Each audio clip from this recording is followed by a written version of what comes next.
नमस्कार। पश्चिम बंगाल की राजनीति उफान पर है और हो भी क्यों ना, क्योंकि पश्चिम बंगाल में चुनाव आ गए हैं। पश्चिम बंगाल में इस समय जो हो रहा है और जो हुआ है वो अब तक देश के इतिहास में अपने आप में एक इतिहास बनने जा रहा है।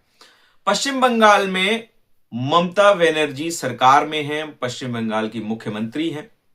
वहीं उनके लिए जो राजनीतिक सलाहकार कंपनी है, उस कंपनी में ईडी छापा मारती है। छापे के दौरान ही अचानक पश्चिम बंगाल की मुख्यमंत्री, जी हां, ममता दीदी वहां पहुंच जाती हैं पूरे बल के साथ। उनके पुलिस कमिश्नर वहां पहुंचते हैं और कुछ दस्तावेज वहां से लेते हैं और चले जाते हैं। ईडी के ऊपर पश्चिम बंगाल में केस भी दर्ज हो जाता है और मामला हाईकोर्ट पहुंच जाता है पश्चिम बंगाल के। ममता दीदी देश के गृह मंत्री को नॉटी होम मिनिस्टर कहती हैं। वो कहती हैं कि प्रधानमंत्री जी अपने इस नॉटी होम मिनिस्टर को संभालिए, चुनाव लड़ना है तो मैदान में आइए, इस तरह से चुनाव नहीं लड़ा जाएगा। अब ममता बनर्जी किस तरह से चुनाव लड़ने की बात कर रही थी?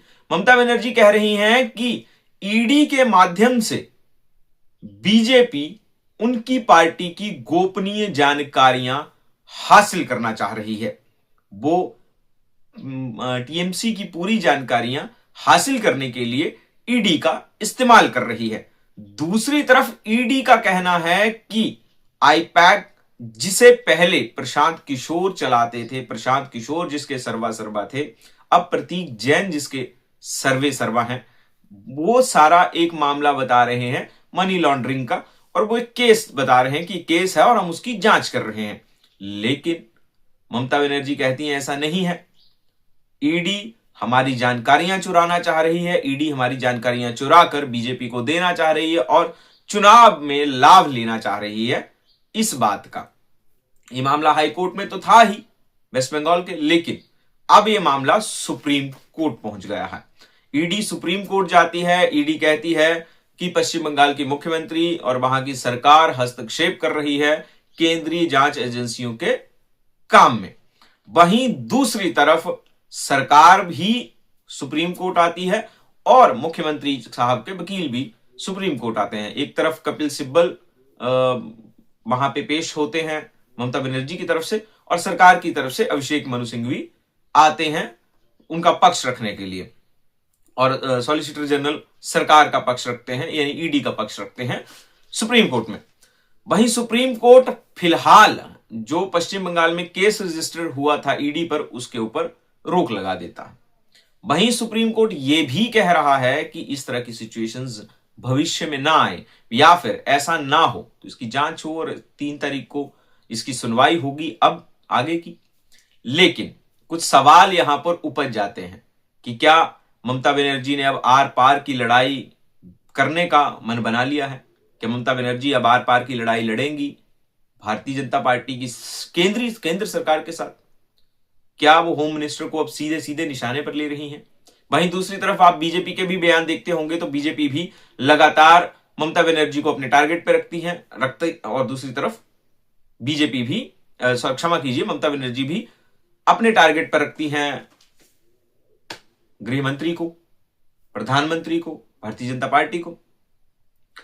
पश्चिम बंगाल में फिलहाल जो सर्वे आ रहे हैं वो बता रहे हैं कि अगर किसी तरह की कोई सांप्रदायिक घटना नहीं हुई तो पश्चिम बंगाल में टीएमसी की सरकार बन जाएगी। लेकिन अगर कोई सांप्रदायिक घटना हो जाती है या ऐसा कोई माहौल बन जाता है तो भारतीय जनता पार्टी सत्ता में आ सकती है। यह बकौल एक पत्रकार ने एक प्रतिष्ठित चैनल पर बैठ के बोला भी था। तो अब समय के साथ क्या होने वाला है ये तो नहीं पता चल रहा है, लेकिन ममता बनर्जी ने यह ठान लिया है कि वो अब भारतीय जनता पार्टी को सीधे सीधे घेरेंगी।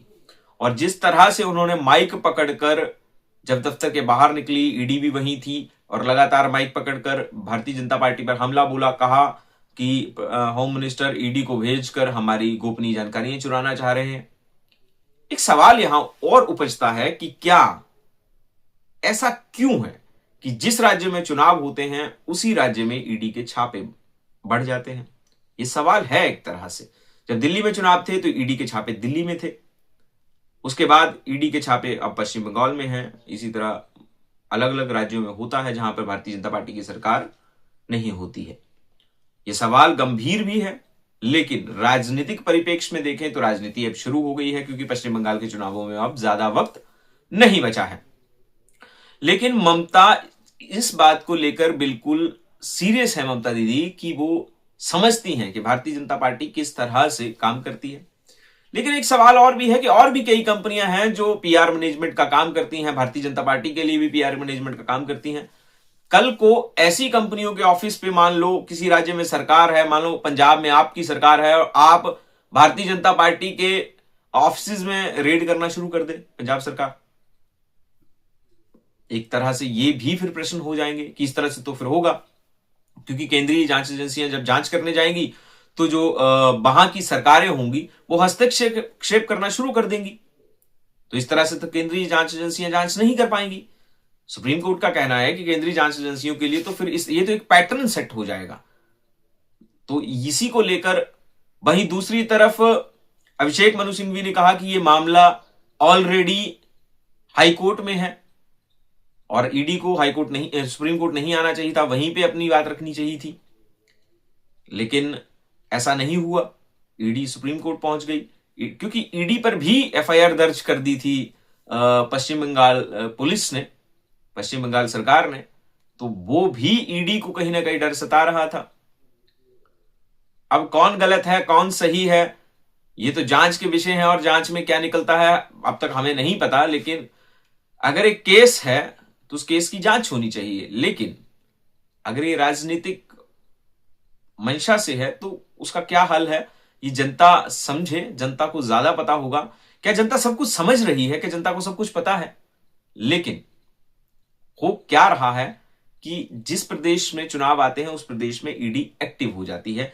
ये लगभग अब बोलचाल की भाषा में आने लगा है। होगा क्या, ये तो सुप्रीम कोर्ट में जब केस चलेगा और 3 तारीख को सुनवाई होगी उसमें पता चलेगा कि क्या निकलता है।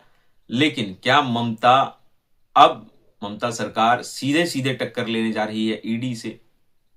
क्या सीधे सीधे भाजपा के ऊपर अब इस तरह से हमले होने लगेंगे कि जिस प्रदेश में सरकार होगी, मान लो कांग्रेस की सरकार है किसी प्रदेश में और ईडी वहां जांच करने पहुंचती है, तो ईडी का ही घेराव हो जाएगा? क्या ईडी ही उस चंगुल में फंस जाएगी? अपने आप में बहुत सारे सवाल हैं इस घटना के बाद उपजे और इस घटना को इतिहास के पन्नों में समेट के रखा जाएगा और इतिहास बनेगी ये घटना, क्योंकि ये पहली बार हुआ है कि ईडी पर ही एफआईआर कर दी है किसी प्रदेश सरकार ने। आप क्या समझते हैं जरूर बताइए कमेंट के माध्यम से, और हम भी हमारे तक भी जितनी जानकारी आ रही है आप तक पहुंचाने की कोशिश कर रहे हैं। पहली कोशिश है, प्रदेश के बाहर की पहली वीडियो है, उम्मीद है आप लोग सपोर्ट करेंगे, प्यार करेंगे और वीडियो को